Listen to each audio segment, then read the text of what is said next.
भी दिलाती है कि मूर्ख, तुझे इतना पता नहीं है कि तू क्या कर रहा है।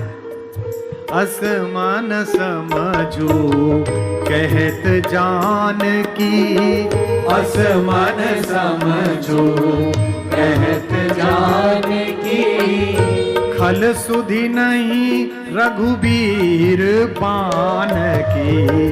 असमान समझो कहत जान की, आइए। खल सुधि नहीं रघुवीर पान की। अच्छा, क्यों कहती है कि तुझे रघुवीर के बाण की सुध नहीं है? मुझे अचानक स्मरण आ गया इसलिए कह रहा हूं, क्योंकि इससे कुछ समय पहले ही हनुमान आए थे और हनुमान से जो रावण ने पूछा था कि तू कौन है, तो उन्होंने कहा मैं रघुवीर का बाण हूं। तो सीता कहती है कि अभी तो तेरी लंका जला के गया है, फिर भूल गया।